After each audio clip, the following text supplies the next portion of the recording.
সকালে বাসা থেকে বের হই, দেখি মেঘলা একটা ওয়েদার, তাই চলে আসলাম তেলঘাট এলাকার অলিনগরে ল্যাটকা খিচুড়ি খেতে। তো চলুন আপনাদেরকে সাথে নিয়ে দেখাই। আসসালামু আলাইকুম ভাই, কেমন আছেন? কি খিচুড়ি বানিয়েছেন? ল্যাটকা খিচুড়ি? আচ্ছা আচ্ছা, তো এটা কত করে প্লেট ভাই? যাক, ধরতেছে দেখে খেতে ইচ্ছে করছে, তো ভাই একটা পেরে দেন আমার জন্য।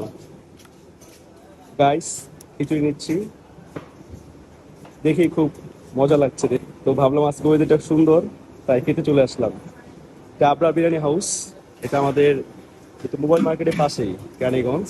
তো খিচুড়ির সাথে কি কি ভাই ভর্তা আছে না? ভর্তাতে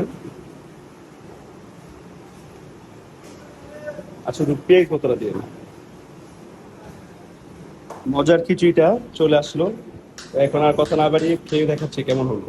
তো গাইস, রিভিউ নিয়ে চলে আসলাম। আসলে সত্যি বলতে আমি এক প্লেট খেয়ে আরেক প্লেট নিয়েছি খাওয়ার জন্য, এটা বা দ্বিতীয় নম্বর প্লেট চলছে। আর এই 30 টাকার মধ্যে এই সবজিটার এখানে অনেক পদের আইটেম দিয়ে থাকে সবজি দিয়ে। আর এই যে যার মধ্যে আমার কাছে বেস্ট লেগেছে সেটা হলো আম। আম দিয়ে, কাঁচা আম দিয়ে তারা খিচুড়িটার মধ্যে রান্না করেছে, তো সেই জন্য মানে স্বাদটা আরো দ্বিগুণ বেড়ে গিয়েছে। তো আমি এইটুকু বলতে চাই, যদি রানীগঞ্জের মধ্যে কেউ থেকে থাকেন তো অবশ্যই আপনার বিরিয়ানি এই খিচুড়িটা আপনারা অবশ্যই টেস্ট করতে পারেন সকালে। আমার মনে হয় বেস্ট একটি নাস্তা হবে আপনাদের জন্য।